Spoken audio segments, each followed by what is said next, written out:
श्रीराम. जयाच्या जनी जन्म नामार्थ झाला, जयाने सदा वास नामार्थ केला. जयाच्या मुखी सर्वदा नाम कीर्ती, नमस्कार त्या ब्रह्म चैतन्य मूर्ती.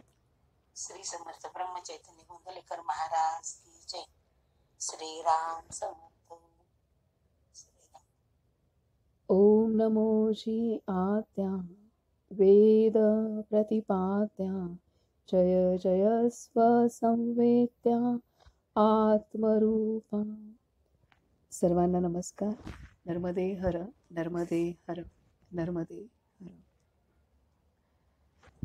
आज आपण ह्या प्रकरणाच्या शेवटच्या टप्प्यात आहोत आणि आज पुढील सत्यकथा वाचले की हे प्रकरण पूर्ण होतं. या प्रकरणामध्ये आपणाला विविध शिकवणी सत्यकथांच्या आधारे शिकवलेल्या आहेत. आपल्यासारखे जे साधक होते त्यांच्या प्रत्यक्ष जीवनात घडलेल्या घटना सांगून आपणाला आत्ता शिकवण्याचा प्रयत्न बाबांनी केलेला आहे. तर आपण काल तुकाराम महाराजांचं कशी त्यांची मिरवणूक काढली गाढवावरून ह्याचं पूर्णतः सत्य घटना पाहिली. आता आपण पुढील 30वी कथा पाहणार आहोत. तर त्याचं नाव आहे की जितके कळते तितके करा, जितके कळते तितके करा. एका माणसाला 2 मुले होती. पहिली होती मुलगी आणि तिच्या पाठीवर 12 वर्षांनी त्याला एक मुलगा झाला. मुलीला 16वे वर्ष लागल्यावर एक चांगला कुलशीलवान मुलगा पाहून त्याने मुलीचे लग्न करून दिले. लग्नानंतर 2-3 वर्षे तिचे उत्तम चालले. पुढे दुर्दैवाने नवऱ्याला एका बाईचा नाद लागला. घरामध्ये बायकोला तो प्रत्यक्ष असा छळत नसे, पण तो तिच्याशी भाषण करायचा नाही, तिची काही चौकशी करायचा नाही, तिला औषध पाणी वगैरे द्यायचा नाही. वर्षभर जेव्हा असे चालले तेव्हा ती कंटाळली आणि तिने आपल्या बापाला पत्र लिहिले. तेव्हा तिला आणण्यासाठी त्याने आपल्या मुलाला पाठवले. 7-8 वर्षांचा तो मुलगा आपल्या बहिणीच्या घरी गेला. मेहुणा त्याच्याशी अगदी चांगला वागला. बहीण भाऊ निघायची तयारी होऊन गाडी दारापुढे आली.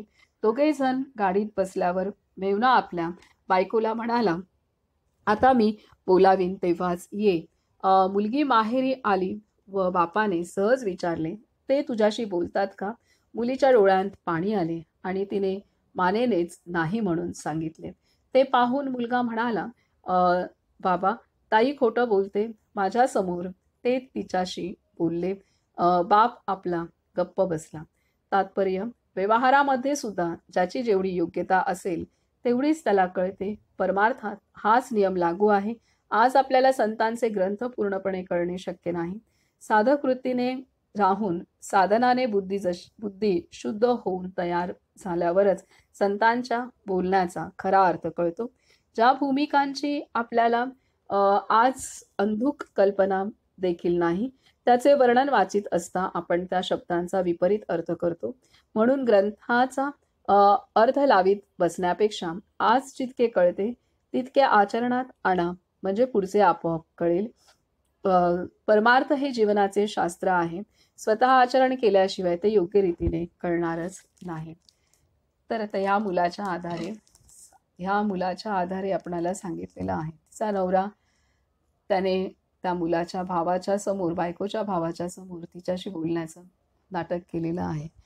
हे त्या मुलाच्या काही लक्षात आलं नाही, कारण त्याची तेवढी कुवतच नाही आहे की ते त्याच्या लक्षात येईल. तर अशाच प्रकारे आपणाला सुद्धा आज संत काय सांगतायत ते पूर्णार्थाने खऱ्या लक्षात तेव्हाच येऊ शकतं की जेव्हा आपलं चित्त शुद्ध होत जाईल आणि त्यांची कृपा आपल्यावरती होईल, तेव्हा संतांना नेमकं काय म्हणायचं आहे ते लक्षात येत जाईल. असं जरी असलं तरी महाराज इथं सांगत आहेत की आपणाला आज जेवढं कळलं तेवढं आपण चालण्याचा प्रयत्न करायचा आणि ते चालत असताना आपणाला पुढील गोष्टी कळू लागतील. हे इथे आहे. उगाचच डोकं खाजवत आणि बुद्धीची एकदम काथ्याकूट करत अर्थ लावण्याचा प्रयत्न करू नये. कारण संतांनी आत्मस्थितीतून लिहिलेले सर्व ग्रंथ आहेत, सर्व अभंग, वाणी, दोहे, स्तोत्र, श्लोक हे सर्व आत्मस्थितीतून लिहिलेले आहेत. त्यामुळे त्याला मन आणि बुद्धीच्या पलीकडे जाऊ तेव्हाच कळेल.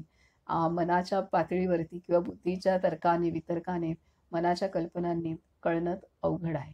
तर एका मर्यादेपर्यंतच कळू शकतं ते, त्याच्या पुढे जास्त कळू शकत नाही. त्यामुळे जेवढं आपल्याला सहजतेने समजतंय त्याच्यावरती चालायचा प्रयत्न करत गेलं की आपणहूनच त्या म्हणण्याचा खरा अर्थ, अजून खोल अर्थ आपल्याला अनुभवानेशी समजणार आहे. हे इथे आपल्याला सांगितलेलं आहे.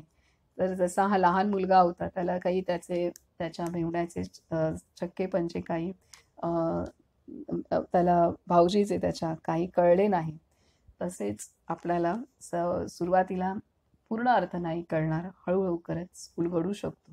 पुढची सत्य घटना आहे, सत्यकथा आहे, ती म्हणजे 31वी द्रौपदीचे वस्त्रहरण. पांडव द्यूतामध्ये हरल्यानंतर दुर्योधनाने द्रौपदीला सभेत आणण्याचा हुकूम सोडला. दुःशासनाने तिला सभेमध्ये आणली. तिच्यावर मोठा भयंकर प्रसंग आला होता.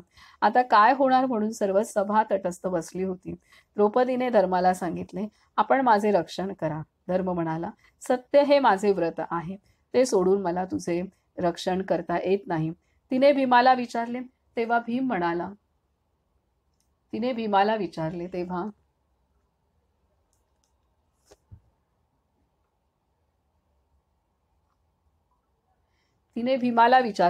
भीम म्हणाला, काय करू, हा धर्म मला काही करू देत नाही, त्याची आज्ञा मी कशी मोडू. तिने अर्जुनाकडे पाहिले तर अर्जुन मान खाली घालून बसला. नकुल सहदेव तर बोलून चालून लहान होते. आतापर्यंत तिला असे वाटत होते की आहेत माझे पांडव, ते जगाला भारी आहेत, मला भीती नाही. पण आज या प्रसंगी प्रत्येक जण आपल्या स्वार्थाकरिता आहे, माझे रक्षण करायला कोणी पुढे येत नाही, असा अनुभव तिला आला. त्यावेळी तिने भगवंताला हाक मारली आणि त्याने तिची लाज राखली. हा प्रसंग होऊन गेल्यानंतर पुढे काही दिवसांनी श्रीकृष्ण पांडवांशी सहज बोलत बसले असता द्रौपदी म्हणाली, कृष्णा, वस्त्रहरणाच्या प्रसंगी तू येणारच होतास, तर माझी इतकी विटंबना होईपर्यंत का वाट पाहिलीस? तेव्हा श्रीकृष्णांनी उत्तर दिले, द्रौपदी, मी तर काय करू, तुला मदत करावी म्हणून मी जणू काय बाहेर येऊन उभा होतो, परंतु तुझे लक्ष माझ्याकडे नव्हते. हे पांडव आपले रक्षण करतील असे तुला वाटत होते. ती कल्पना जाऊन तू मला हाक मारलीस नि मी तात्काळ आलो. तात्पर्य, जोपर्यंत जगाची आस तोपर्यंत भगवंत नाही खास. जगाची आस तोपर्यंत भगवंत नाही खास. भगवंताला खेचून आणण्यास अनन्यता हाच मार्ग आहे. तुझ्या वाचून मला आता कोणी नाही, अशी वृत्ती बनली की भगवंताला येण्या वाचून गत्यंतर नाही. सर्व साधनांचे पर्यवसान अनन्यतेमध्ये होणे जरूर आहे. अनन्यता येण्यास पैसा, विद्वत्ता, देह कष्ट वगैरे काही लागत नाही. फक्त निर्मळ प्रेमानेच अनन्यता साधते. म्हणून भगवंताची भक्ती श्रेष्ठ आहे. काय सांगतात की जोपर्यंत जगाची आस तोपर्यंत भगवंत नाही खास. भगवंताला खेचून आणण्यास अनन्यता हाच मार्ग आहे. तुझ्या वाचून मला आता कोणी नाही, अशी वृत्ती बनली की भगवंताला येण्या वाचून गत्यंतर नाही. सर्व साधनांचे पर्यवसान अनन्यतेमध्ये होणे जरूर आहे. अनन्यता येण्यास पैसा, विद्वत्ता, देहकष्ट वगैरे काही लागत नाही. फक्त निर्मळ प्रेमानेच अनन्यता साधते. म्हणून भगवंताची भक्ती श्रेष्ठ आहे. तर असं आहे, आपणाला आपल्या कर्तृत्वावरती, आपल्या आप्तजनांच्या, आपल्या मुलाबाळांच्या, लेकी सुनांच्या, आईवडिलांच्या, भावंडांच्या, बहीण भावंडांच्या कर्तृत्वावरती प्रचंड, किंवा ते आपल्या पाठीशी आहे त्याच्यावरती प्रचंड विश्वास असतो. आणि तसं ते जीवनात आपण आत्तापर्यंत पाहतही आलेलो असतो. त्यामुळे आपल्याला त्याची सवय झालेली असते की हा, ही लोक आहेतच. परंतु असे जे आहे द्रौपदीसारखे त्यांच्या जीवनामध्ये किंवा असं अनेकांच्या जीवनामध्ये लक्षात येतं की जेव्हा खरंच प्रसंग येतो, अनेक प्रसंगांमध्ये ही मंडळी असतात, त्यामुळे आपला संस्कार पण झालेला असतो, ही आपल्या पाठीशी आहेत, हे मदत करतातच किंवा हे आहेतच असं आहे. कारण अनेक प्रसंगांनी आपणाला ती अनुभूती आलेली असते आणि तो पहिल्यापासूनचा आपला खात्री आणि विश्वास पक्का झालेला असतो. पण जीवनाचं सत्य हे आहे की जे नंतर प्रसंगानुसारच लक्षात येतं की त्यावेळेला आपण स्वतः आणि ही सर्व नाती काहीही उपयोगाची नसतात, होत नाहीत. मदत करण्याची पात्रता असताना सुद्धा त्या पद्धतीने मदत मिळत नाही, हे लक्षात येतं. तिथे केवळ आणि केवळ भगवंतच मदतीला येतो. तर हे अनुभव काही जणांच्या बाबतीत येतात, हे आहे. तर त्यामुळे ही अर्थात प्रचंड मोठी परीक्षा असते की कोणीही उभं न राहणं हे आहे. कोणीही म्हणजे कोणीही न राहणं. आता बहीण भावंडं असतात, मुलं असतात किंवा आई वडील असतात, ते उभे असतात, ती गोष्ट निराळी. परंतु कोणीही उभं नसणं ही जी परीक्षा आहे ती अत्यंत खडतर परीक्षा आहे. ती प्रचंड मोठी परीक्षा आहे, त्यातल्या यातना प्रचंड मोठ्या आहेत आणि तेव्हाच खऱ्या अर्थाने भगवंताशी अनन्यता होते. तोपर्यंत होणारी अनन्यता ही कुठल्या ना कुठल्या तरी आधारावरती आधारलेली असते. हे तेव्हाच लक्षात येतं की जेव्हा अशा परिस्थितीतून आपण जाऊ. तर या पद्धतीने इथे अनन्यता म्हणजे केवळ तोच आधार, ही जी भूमिका आहे, ही भूमिका येण्यासाठी खूप काही त्रासातनं गेल्याशिवाय ती येत नसते. अर्थात हे आपल्यासारख्या सामान्य मंडळींना जे संत आहेत त्यांनी केलेलं जे जन्मोजन्माची साधना आहे, त्यामुळे ते सुरुवातीपासूनच अनन्यतेने जन्माला आलेले असतात. भगवंताशी अनन्यता होऊनच ते जन्माला आलेले असतात, हे आहे. 32 पुढचं कथा आहे. ज्ञानापेक्षा भक्ती श्रेष्ठ. ज्ञानापेक्षा भक्ती श्रेष्ठ. श्रीकृष्णांनी उद्धवाला ज्ञान सांगून झालं. उद्धवाला वाटले की बस, आता काय जाणायचे राहिले. प्रत्यक्ष भगवंताच्या मुखांतून मी ज्ञान ऐकले ना, तेव्हा श्रीकृष्ण मनात म्हणाले, या बेट्याला भक्तीचे रहस्य कळलेले नाही, म्हणून याला गोपींच्याकडे पाठविला पाहिजे. काही दिवस गेल्यावर भगवंत म्हणाले, उद्धवा, माझे एक काम कर. लहानपणी मी गोकुळात होतो, तेथे त्या अडाणी गोपींना माझा फार लळा लागला. पुढे कामाकरिता नाईलाजाने मला मथुरेला जावे लागले. त्या गोपींना माझा वियोग झाल्याने फारच वाईट वाटले. मी ऐकतो की अजून त्या शोक करतात, म्हणून तू मुद्दाम तेथे जा आणि त्यांना ज्ञानाच्या 4 गोष्टी सांगून त्यांचे समाधान करून परत ये. आपल्याला मोठीच कामगिरी भगवंताने सोपवली. आपल्याला मोठीच कामगिरी भगवंताने सोपवली आहे असे समजून उद्धव उत्साहाने निघाला. तो गोकुळात पोचल्यावर सर्व गोपींनी त्याचा मोठा सत्कार केला. प्रत्येक गोपीने श्रीकृष्णाच्या कुशालीबद्दल 1000 प्रश्न विचारून त्याला नुसते भांडावून सोडले. मग मात्र त्याच्याने राहावे ना, व तो सर्व गोपींना म्हणाला, बायांनो, तुम्ही चुकता आहात. परमात्मा खरा सगुण नाही, निर्गुण आहे. सगुण अशाश्वत आहे. सगुण अशाश्वत आहे. ते केव्हा तरी जाणारच. त्याचा वियोग हा ठरलेलाच आहे.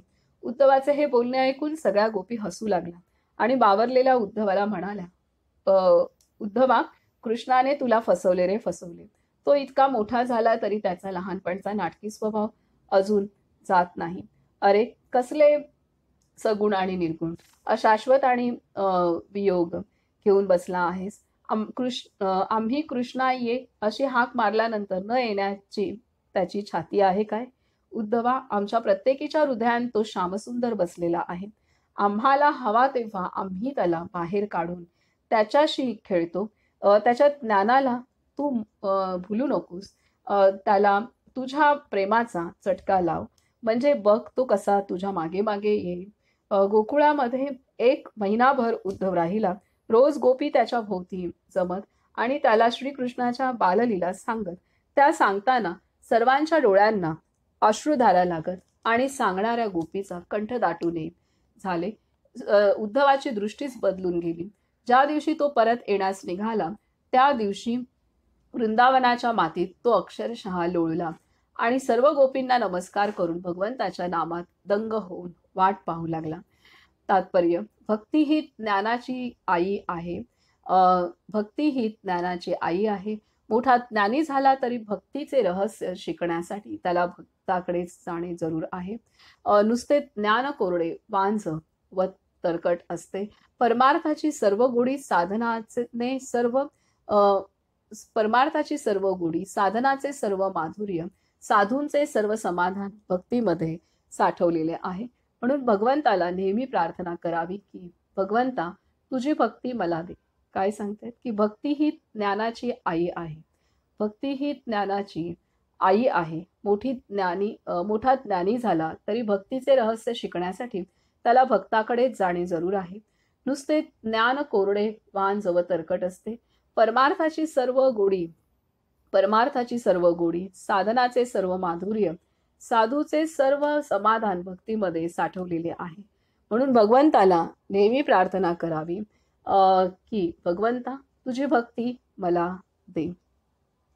तर इथं या पद्धतीने आपल्याला की जेव्हा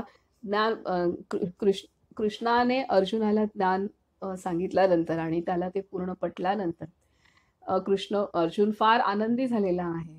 परंतु ज्ञानापेक्षा सुद्धा भक्ती श्रेष्ठ आहे. आणि भक्तीतनंच भक्ती म्हणजेच भगवंताशी असलेलं नातं, भगवंतावरती जडलेली माया, प्रेम, आसक्ती, आपलेपणा. तर ह्यातनंच जेव्हा भगवंताशी आपण जोडले जातो तेव्हा त्याचाच परिणाम स्वरूप आपल्या अंतरी ज्ञानाचा उदय होत असतो. त्यामुळे भक्तीतूनच ज्ञान जन्माला येत असतं. त्यामुळे भक्ती ही ज्ञानाची आई आहे. तर त्यामुळे परंतु माणसाचं उलटं होतं की ज्ञान झाल्यानंतर म्हणजे असंही माणूस आईवडिलांना विसरतच असतो. तसंच ज्ञान झाल्यानंतर ते ज्ञान ज्यातनं निर्माण झालेलं आहे त्याला त्या भक्तीला माणूस तुच्छ लेखू लागतो किंवा त्याला ते तितकंसं मोठं वाटत नाही. तर ही गोष्ट आहे आणि तीच अर्जुनाला पण तसंच वाटत होतं की मला एवढं ज्ञान झालेलं आहे. तर इथं गोपिकांच्या सहवासात आल्यानंतर त्याच्या लक्षात आलं की सर्व सत्य त्याला समजलं की केवळ ज्ञानी होणं महत्त्वाचं नाही आहे, तर ज्ञानाबरोबर प्रेम, भक्ती असणं आवश्यक आहे. आणि म्हणूनच बाबा मुक्तानंदांचं पण आपण वाचन करत होतो तेव्हा बाबा मुक्तानंदांनी सर्वात श्रेष्ठ साधना सांगितली आहे ती म्हणजे प्रेम साधना हे सांगितलेले. सर्वात श्रेष्ठ साधना ही प्रेम साधना आहे. सर्वांवरती प्रेम करणं, भगवंतावरती प्रेम जडलं की अख्ख्या विश्वावरती प्रेम होतं आपणहूनच. तर ही साधना बाबांनी सर्वश्रेष्ठ साधना सांगितल्या म्हणजेच भक्ती. तर हे इथे आपणाला या कथेच्या आधारे आपणाला सांगितलं जात आहे. त्यामुळे कितीही योगी असेल, कितीही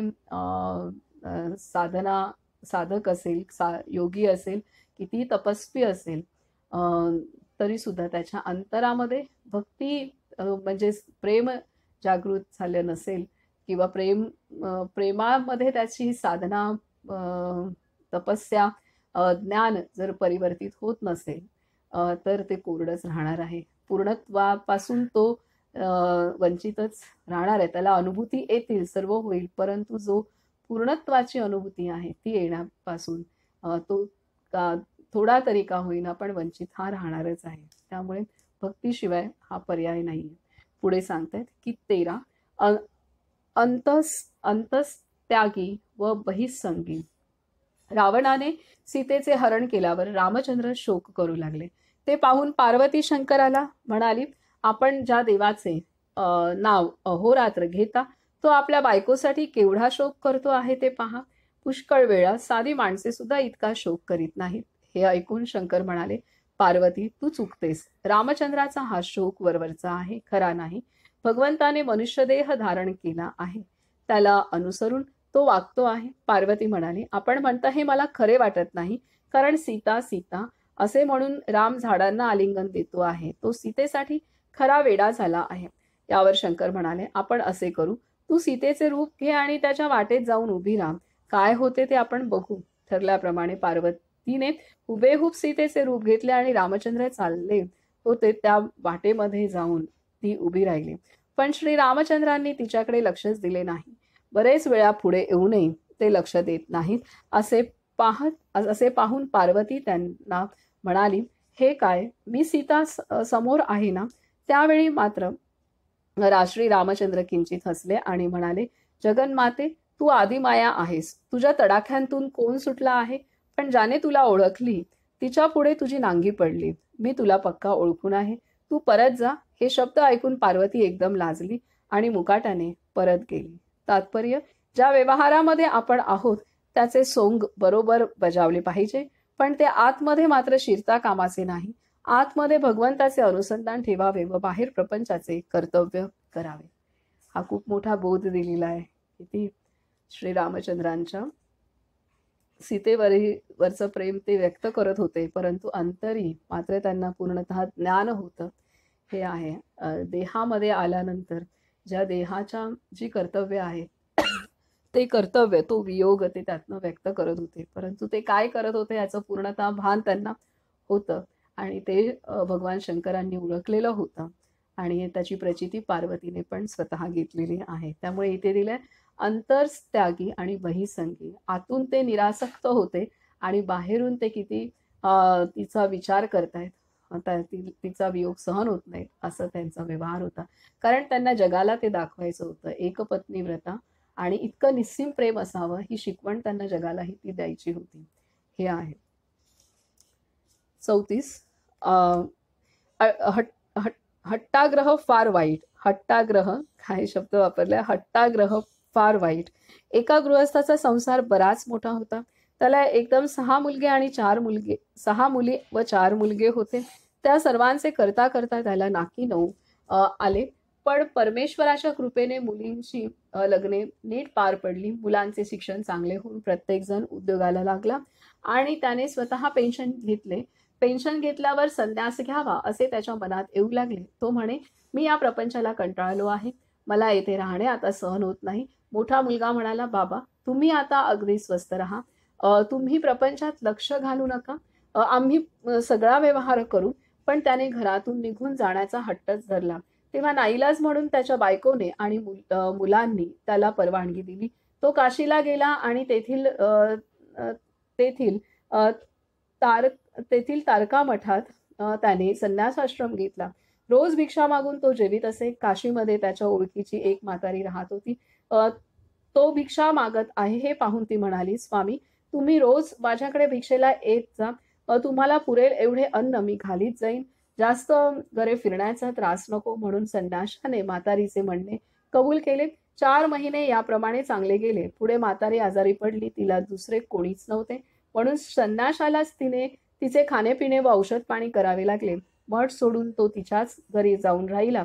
ज्या स्वामींनी त्याला संन्यास दिला होता ते म्हणाले, अरे आपली उपासना सोडून म्हातारीचे औषध पाणी करण्यात तू गुंतला आहेस. मग यापेक्षा आपल्या प्रपंचात होतास ते काय वाईट होते. शेवटी तो काशी सोडून मुकाट्याने आपल्या घरी येऊन राहिला. तात्पर्य, मनुष्याच्या ठिकाणी निश्चय असावा, पण आग्रह व हट्ट असू नये. आपला देह प्रारब्धाधीन असतो. प्रारब्धाने येणाऱ्या गोष्टी कोणी टाळू म्हटले तरी टाळता येत नाहीत. म्हणून भगवंताच्या स्मरणाचा निश्चय असावा आणि देह प्रारब्धावर टाकावा. मी अमुकच करीन किंवा करणार नाही हा आग्रह किंवा हट्ट ठेवू नये. हट्ट आग्रह नसणारा माणूसच प्रपंचात सुखी राहण्याचा संभव असतो. तर इथे देतात, जे काही प्रारब्धामध्ये आहे ते कुठेही गेलो, हिमालयात जरी गेलो तरी ते टळत नसतं. तर त्यांना अशा पद्धतीने पूर्ण एकांत हा मिळणारच नव्हता. त्यांच्या त्या प्रारब्धामध्ये नव्हतंच. त्यामुळे संन्यास घेऊन तिथे राहिले काशीला, तरी सुद्धा तिथे पुन्हा ते प्रपंचासारखंच झालं त्यांचं आणि त्यामुळे त्यांना परत त्यांच्या गुरूंनीच त्यांना पुन्हा परत जाण्यास सांगितलं आणि आपल्याच घरात राहून उलट त्यांना तिथे आयतं तरी मिळेल या दृष्टीने त्यांना पुन्हा आपल्याच गृहस्थाश्रमी जाण्याचा सल्ला देऊन तिथे साधन करण्यास त्यांनी सांगितलेलं आहे. त्यामुळे प्रारब्धाचा जसा जोर असेल तो कुठेही जगाच्या पाठीवर गेलं तरी सुटत नाही आणि ते कोणी तर त्यानुसार आपण कुठलाही दुराग्रह करणं हे योग्य नव्हे, हे इथे महाराजांनी सांगितलेलं आहे. 35. पश्चात्ताप हे तीर्थ आहे. पश्चात्ताप हे तीर्थ आहे. एका माणसाने आपल्या मुलाचे लग्न करून दिले. लग्न होऊन 3-4 वर्षे होऊन गेली तरी बाईला मूल होईना. तेव्हा नवऱ्याने तिला छळण्यास आरंभ केला. चापकाने मारण्यापासून ते विष घालण्यापर्यंत चे सर्व प्रकार वापरून देखील जेव्हा बायको मरत नाही असे नवऱ्याने पाहिले तेव्हा त्याने तिला घराबाहेर हाकलून दिले.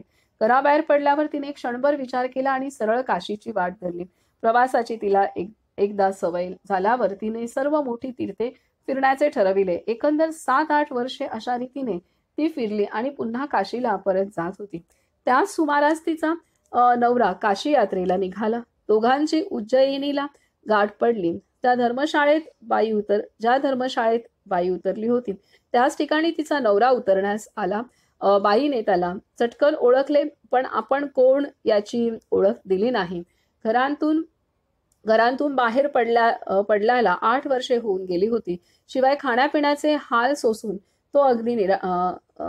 ती अगदी निराळी दिसू लागली होती, म्हणून नवऱ्याने तिला ओळखली नाही. संध्याकाळी सहज गोष्टी निघाल्या तेव्हा तो आपल्या बायकोची आठवण काढून मोठ्याने रडू लागला. तो म्हणाला, मी तिला घराच्या बाहेर काढले. तिने काय केले असेल? ती अजून जिवंत असेल का? जिवंत असली तर ती मला भेटेल का? मी किती पापी आहे. भगवंत या पापाची क्षमा कशी करेल? याला खरा पश्चाताप झालेला आहे. हे पाहून त्या बाईने आपली ओळख दिली. बायको अशा अनपेक्षित रीतीने भेटली म्हणून त्याला अति आनंद झाला. इथे आता संध्याकाळी सहज गोष्टी निघाल्या. आता बायकोने ओळखलंय पण नवऱ्याने ओळखली नाहीये. पण नवऱ्याच्या मनातील पश्चाताप पाहून मग बायकोने त्याला क्षमा केलेली आहे आणि बायको अशा अनपेक्षित रीतीने भेटली म्हणून त्याला अति आनंद झाला. आणि त्याला पश्चाताप झाला पाहून मग बायकोने ओळख दिलेली आहे. तात्पर्य, विषयाच्या संगतीने आपण भगवंताला विसरलो आहोत. भगवंत दर्शन देत नाही म्हणून आपण त्याच्यावर रागावतो. पण योग्य समजूत येऊन आपल्याला खरा पश्चाताप झाला म्हणजे भगवंत आपल्याला भेट देतो. पश्चाताप हे मोठे तीर्थ आहे. त्याने मनाचे सर्व मळ धुवून जातात. भगवंताच्या नामाने पश्चाताप उत्पन्न होतो, म्हणून प्रत्येकाने नाम घ्यावेच घ्यावे. काय सांगतात? विषयाच्या संगतीने आपण भगवंताला विसरलो आहोत. भगवंत दर्शन देत नाही म्हणून आपण त्याच्यावर रागावतो. पण योग्य समजूत येऊन आपल्याला खरा पश्चाताप झाला म्हणजे भगवंत आपल्याला भेट देतो. पश्चाताप हे मोठे तीर्थ आहे. त्याने मनाचे सर्व मळ धुवून जातात. भगवंताच्या नामाने पश्चाताप उत्पन्न होतो, म्हणून प्रत्येकाने नाम घ्यावेच घ्यावे. असे इथे आता आपल्याला एक नात्यांच्या मध्ये आपण चुकीचं वागल्यानंतर होणारा पश्चाताप इथे बाबांनी वर्णन केलेलं आहे, महाराजांनी सांगितलेलं आहे. आणि त्या आधारे असंच आपण पण ह्या सगळ्या, जसं तो बायकोला विसरला, बायकोशी नीट वागत नव्हता, तसंच आपणही भगवंताशी नीट वागत नाही. तर हे जेव्हा जाणवतं किंवा आपण विसरलोय पूर्णतः हे जाणवतं तेव्हा खरा पश्चाताप होतो. आणि पश्चाताप हे इथे दिलेलं आहे की पश्चाताप आपल्याला खरा पश्चाताप झाला म्हणजे भगवंत आपल्याला भेट देतो. पश्चाताप हे मोठे तीर्थ आहे. त्याने मनाचे सर्व मल धुवून जातात. भगवंताच्या नामाने पश्चाताप उत्पन्न होतो, म्हणून प्रत्येकाने नाम घ्यावेच घ्यावे. अशा रीतीने पश्चातापाची महती वर्णन केलेली आहे. पश्चाताप झाला सर्वात मोठं तीर्थ आहे आणि या तीर्थाच्या ठिकाणी भगवंत आपल्याला भेट देतो. पश्चाताप झाला की तिथं भगवंत भेट देतो. पुढची कथा आहे, 36वी कथा आहे. भगवंत पूजा करतात. एकदा नारद मुनींची स्वारी सकाळी द्वारकेमध्ये भगवंताच्या वाड्यात हजर झाले. मुनींना कोठेच मज्जाव नसे म्हणून ते सरळ आतपर्यंत गेले. भगवंत कोठेच दिसेनात म्हणून त्यांनी रुक्मिणीला विचारले की यजमान कोठे आहेत? तिने उत्तर दिले की ते पूजा करण्यात गुंतले आहेत. हे ऐकून नारद पुष्कळ्यात पडलेत. ते म्हणाले, त्रिभुवनांतले ऋषी मुनी संत सिद्ध योगी त्यागी भोगी सर्वजण ज्याची परमात्मा म्हणून पूजा करतात तो आणखी कोणाची पूजा करतो? असे बोलून नारद भगवंताच्या देवघरात गेले. तेथे मोठमोठ्या भक्तांच्या प्रतिमा समोर मांडून भगवान ध्यानस्थ बसले होते. 5 मिनिटांनी त्यांनी डोळे उघडले आणि नारदाचा सत्कार केला. नारद म्हणाले, देवा, हे तुमचे देव कोण? तेव्हा भगवान म्हणाले, नारदा, अरे तुम्ही भक्त हेच माझे देव आहात. मला तुमच्याशिवाय चैन पडत नाही. तात्पर्य, भगवंत सगुणामध्ये आले की त्यांना भक्तां वाचून चैन पडावयाचेच नाही किंबहुना जेथे भक्त आहे तेथे भगवंताचे नाम असलेच पाहिजे आणि भक्त व नाम जेथे आहे तेथे भगवंताला येणे प्राप्तच आहे. नाम हा भगवंताचा प्राण आहे. तो ज्याच्या हृदयात अखंड राहिला तेथे भगवंत कायम बसला. तर अशा रीतीने इथे प्रत्यक्षात भगवान हे सर्व भक्तांची पूजा करत होते. हे इथे सांगितलेलं आहे. किती गोड घटना सांगितलेली आहे नारदाची आणि भगवान शंकरांची, असे सांगितलेलं आहे. पुढे सांगतात की 37 नारद आणि वाल्याकोळी. एकदा नारद मुनी जंगलातून चालले असता वाल्याकोळ्याने त्यांना अडविले. नारद म्हणाले, अरे तू हे कशासाठी करतोस? कोळी म्हणाला, पोट भरण्यासाठी करतो. नारद म्हणाले, तू इतकी माणसे मारून टाकलीस, त्याचे पाप तुला लागले ना? कोळी म्हणाला, मला एकट्यालाच का? माझ्या कुटुंबातल्या सर्वांना हे पाप लागेल. नारद म्हणाले, जा तू घरी जाऊन मंडळींना विचारून ये. तोपर्यंत मी इथेच बसतो. कोळी घरी गेला व त्याने आपल्या मंडळींना पापाबद्दल विचारले. त्यांनी सांगितले, आम्हाला खायला घालणे तुमचे काम आहे. मग अन्न मिळवण्यासाठी तुम्ही काहीही करा, त्याचे पाप तुमच्या एकट्याच्या डोक्यावर आहे. हे उत्तर ऐकून तो चकित झाला आणि विचार करीतच परत नारद मुनींकडे आला. नारदांनी त्याला नाम घेण्यास सांगितले. ते त्याने अगदी मनापासून घेतले आणि तो पुढे वाल्मिकी ऋषी बनला. तात्पर्य, समाजातले वाईट माणसे ही खरी वाईट नसतात. त्यांना योग्य मार्ग दाखविणारा निस्वार्थी मनुष्य लागतो. असे निस्वार्थी फक्त संतच असतात. संत वाईट माणसाच्या गुणांचा ओघ परमार्थाकडे वळवतात. ती माणसे एकदा का परमार्थाकडे वळली की सज्जनांच्याही पुढे आघाडी मारतात. हे इथे आहे. कारण वाईट त्यांची शक्ती, संपूर्ण वाईट वागणं म्हणजे काही सोपी गोष्ट नाही आहे. कळत असतं वाईट वागणाऱ्या माणसाला पण वाईट आहे, परंतु तो कुठल्या ना कुठल्या तरी कारणासाठी त्याने तो मार्ग अवलंबलेला असतो. त्यामुळे त्याच्याकडे सत्कर्म करणाऱ्यांपेक्षा जास्त शक्ती असते. म्हणून जेव्हा त्यांच्या जीवनामध्ये खरे संत भेटतात, निस्वार्थी संत भेटतात, तेव्हा मग हाच पापी मनुष्य सर्वात मोठा होतो. आणि अशी अनेक उदाहरणं इतिहासात आहेत की ती इतकी उच्च पदाला गेली आणि त्यांनी अख्ख्या जगाला नंतर ज्ञान सांगितलेलं आहे आणि ग्रंथ रचना केलेल्या आहेत. हे आपण पाहतो, आपण अनुभवतोच आहे. तर इथे वाल्याकोळीची गोष्ट ते पुन्हा एकदा आपल्याला इथे तेच सांगितलेलं आहे. आता पुढची कथा आहे 38 न्यायाधीश आणि चोर. न्यायाधीश आणि चोर. एका शहरामध्ये एक न्यायाधीश काम करीत असे. तो मोठा देवभक्त असून दरवर्षी पंढरीची वारी करीत. एकदा एक चोर पोलिसांनी धरला आणि त्याच्या समोर आणून उभा केला. चोरी केली याबद्दल भक्कम पुरावा असल्यामुळे चोराने मुकाट्याने गुन्हा कबूल केला. शिक्षा देण्याच्या आधी न्यायाधीश चोराला म्हणाला, काय रे बुवा, तुला गुन्हा कबूल आहेच, पण शिक्षा सांगण्या अगोदर तुला काही सांगायचे असेल तर ते सांग. कोर्ट तुझे म्हणणे ऐकून घ्यायला तयार आहे. तेव्हा चोर मोठ्या गंभीरपणे म्हणाला, जज साहेब, आजपर्यंत मी पुष्कळ न्यायाधीशांसमोर उभा राहिलो आणि त्यांनी मला शिक्षा पण दिली. आज आपल्यासमोर उभा आहे याबद्दल मला फार आनंद वाटतो. आपली भगवंतावर मोठी निष्ठा आहे असे मी ऐकतो. मला आपल्याला एवढेच सांगायचे आहे की मी आपण होऊन चोरी केली नाही. पांडुरंगाने जशी मला प्रेरणा दिली तसा मी वागलो. त्याच्या इच्छेनेच माझ्या हातून चोरी झाली. तेव्हा त्याबद्दल मला दोषी धरू नये.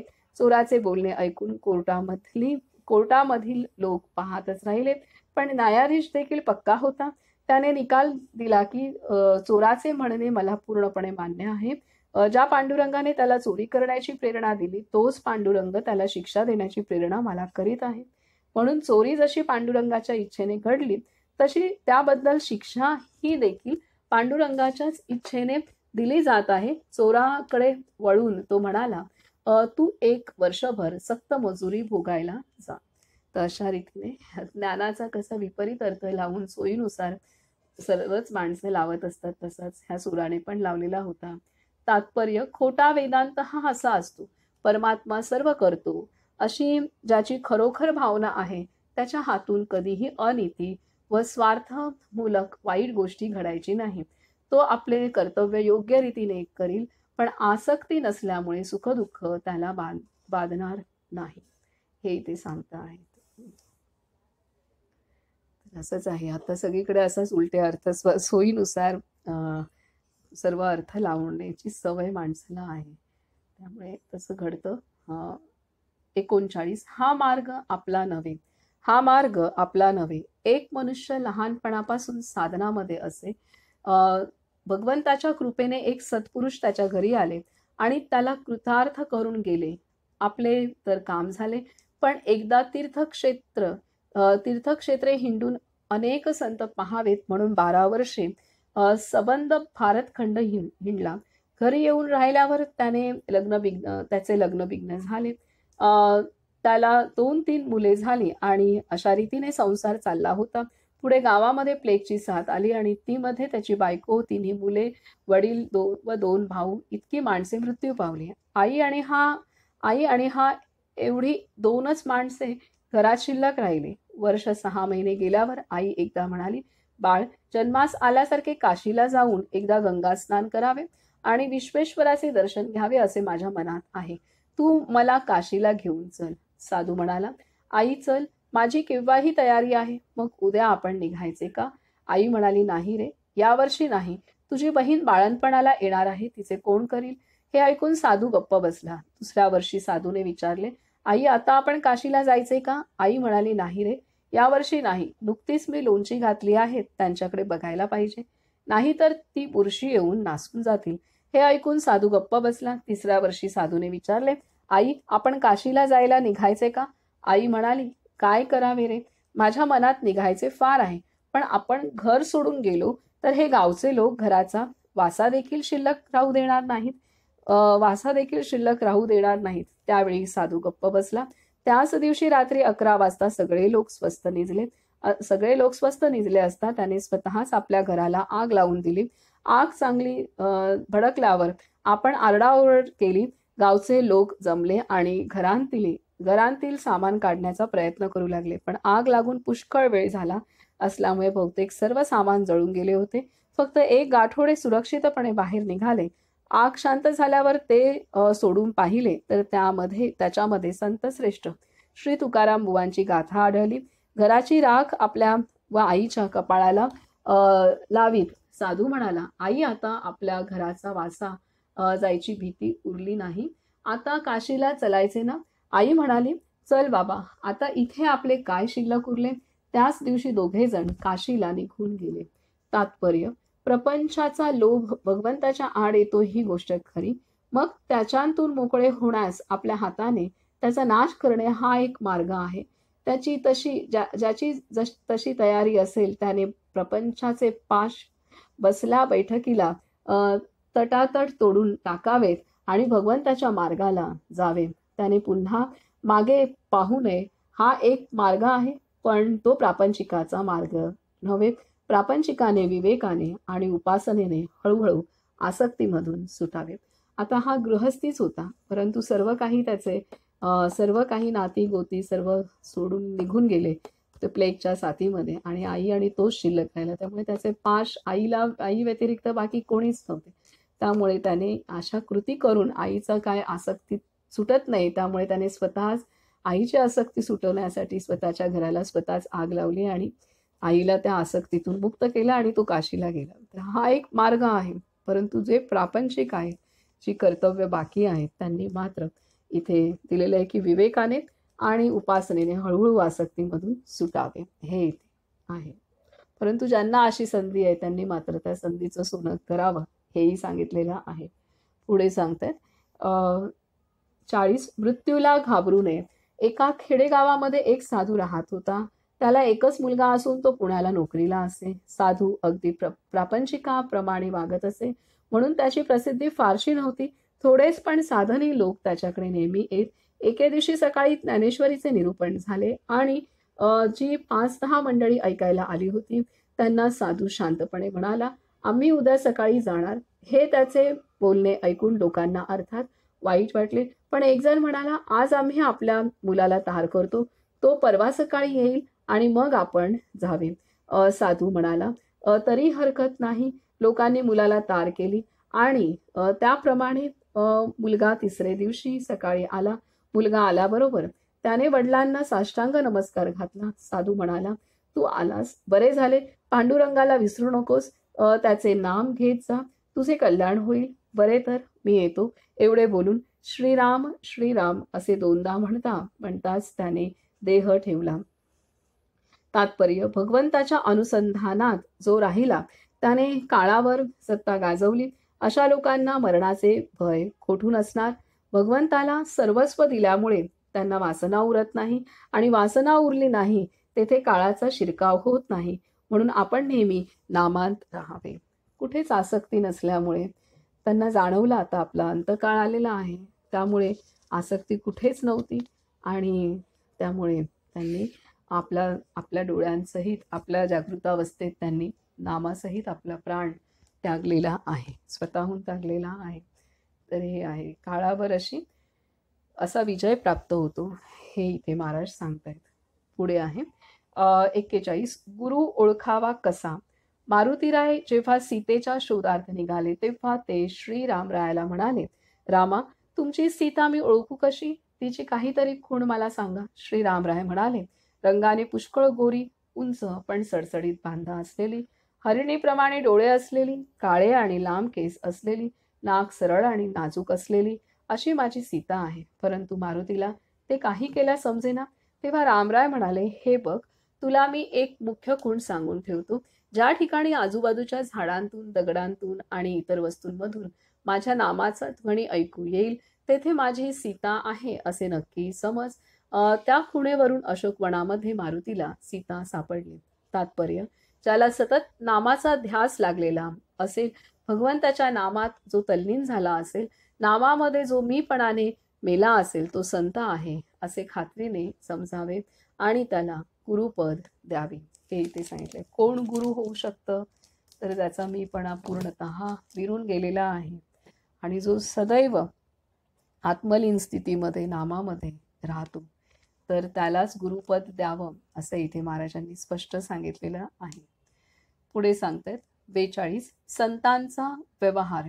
एका गावामध्ये एक साधू राहत असे. त्याला वडिलार्जित काही जमीन मिळाली होती. जमीन विशेष चांगली होती असे नाही. साधूचे भाऊबंद ती जमीन मागू लागले. त्याने ती देण्याचे नाकारले. म्हणून भाऊबंदांनी काहीतरी कुलंगडे काढून जमिनीसाठी साधूवर दावा लावला. खालच्या कोर्टामध्ये त्यांच्यासारखा निकाल लागला. साधूने हायकोर्टामध्ये खटला नेला. तेथे मात्र त्याच्यासारखा निकाल लागला. ही बातमी तारेने त्याला कळवण्यात आली. दाव्याचा निकाल आपल्यासारखा झाला हे कळल्याबरोबर साधूने त्याच बैठकीमध्ये ती जमीन एका देवळाला देऊन टाकली. त्याने ती जमीन कधी पाहिली सुद्धा नाही. तात्पर्य: साधूंना व्यवहार कळत नाही असे समजू नये, पण त्यामध्ये त्यांची आसक्ती नसते. प्रयत्न हा व्यवहाराचा देव आहे, म्हणून एकदा व्यवहारात पडल्यावर ते आटोकाट प्रयत्न करून दाखवतात. पण आपल्या प्रयत्नाला यश आले काय आणि न आले काय त्याचा त्यांच्या मनावर मुळीच परिणाम होत नसतो. ते व्यवहाराची किंमत ओळखून असतात. त्याला भगवंताच्या आड ते कधी येऊ देत नाहीत. आपण तसेच वागावे. ते व्यवहाराची किंमत ओळखून असतात. त्याला भगवंताच्या आड ते कधी येऊ देत नाहीत. आपण तसेच वागावे. हे इथे आहे. आता साधूंनी जमीन मिळवली त्यांच्या हक्काची, आणि ती मंदिराला दानही देऊन टाकली. त्यांनी ती पाहिली नव्हती. तर असं हे निरासक्त इथे असतात. संतांचा व्यवहार हा असा असतो, हे इथे सांगितलेलं आहे. त्यामुळे कारण हे जे धनसंपत्ती आहे ती सुद्धा योग्य मार्गाने तिचा विनियोग होणं अवश्य आहे, आणि त्यांनी स्वतःसाठी ती मिळवली नव्हती, तर ती दानासाठी त्यांनी मिळवली. हे महत्त्वाची गोष्ट आहे. त्यामुळे आपल्या धनाचा विनियोग कशा पद्धतीने व्हावा, त्यातला काही भाग अशा पद्धतीने सुद्धा घडला पाहिजे, हे महत्त्वाचं आहे. पुढे सांगतायत की 43. मोह आंधळा आहे. मोह आंधळा आहे. एक मोठा सरकारी अधिकारी होता. तो दत्तभक्त असून नेहमी भक्तीने गुरुचरित्राचे पारायण करी. दत्तभक्तीच्या निमित्ताने त्याची एक सुरेख बाईशी गाठ पडली. बाई आपल्या नवऱ्याला सोडून आलेली असून दत्तभक्तीचा आव आणि हा अधिकारी तिच्या पूर्णपणे अधीन झाला आणि आपल्या बायकोला छळू मारू लागला. काही दिवसांनी तिचे व त्याचे बिनसले आणि तिने त्याच्यावर मारेकरी घातले. तिच्या घरी जाण्याची बंदी आल्यावर त्याला चैन पडेना, म्हणून तो एका साधूकडे गेला आणि म्हणाला, महाराज, तिचे आणि माझे पूर्ववत जुळेल अशी माझ्यावर कृपा करा. साधू म्हणाला, अरे मूर्खा, हे काय मागतोस? तुझे आणि तिचे बिनसले आहे, हीच भगवंताची कृपा झाली असे समज.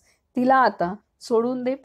तो म्हणाला, जन्मभर सांभाळीन असे वचन मी तिला दिले आहे, ते कसे मोडू? साधू हसला व म्हणाला, वारे वचन पाळणारा, तिला वचन दिले ते लक्षात आहे, पण अग्नी ब्राह्मणा समक्ष बायकोला दिलेले वचन तेवढे विसरलास काय? तिच्या मागे जाण्यात तुला धोका आहे, तिला सोडून दे. पुढे ती बाईस दुसऱ्या एकाबरोबर पळून गेली. तात्पर्य: विषयाची पकड माणसावर बसली की त्याची बुद्धी फारच विवेकहीन बनते. त्याचे ज्ञान त्यावेळी डोळे पांगळे होऊन तो सरळ आत्मनाशाकडे धावतो. अशा प्रसंगी फक्त संतच त्याला त्या मोहजालातून बाहेर खेचू शकतात, म्हणून नेहमी संतांची संगत ठेवावी. काय सांगतात? विषयाची पकड माणसावर बसली की त्याची बुद्धी फारच विवेकहीन बनते. त्याचे ज्ञान त्यावेळी डोळे पांगळे होऊन तो सरळ आत्मनाशाकडे धावतो. अशा प्रसंगी फक्त संतच त्याला त्या मोहजाळातून बाहेर खेचू शकतात, म्हणून नेहमी संतांची संगत ठेवावी. कारण संतांकडे जे आत्मज्ञान असतं, संत स्वतः भगवत स्वरूप झालेले असतात, त्यामुळे त्यांच्या शक्तीने अशा मोहजाळ्यातनं ते आपल्याला नक्कीच बाहेर काढू शकतात.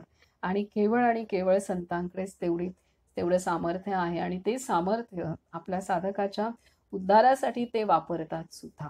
हे इथे महत्वाचे. त्याला बाहेर काढण्यासाठी इथे मात्र मदत नक्कीच मिळते. एखाद्याने विचार केला, ठरवलं की अशा परिस्थितीतनं पण बाहेर पडण्याचा निर्धार केला, तर संत त्याला सुद्धा अशा पूर्णतः हीन परिस्थितीतनं बाहेर काढण्यास मदत करतात, धावून जातात. हे आहे. 44. काय करावे आज आई नाही. 44. काय करावे आज आई नाही. एका मुलाचा बाप लहानपणी वारला.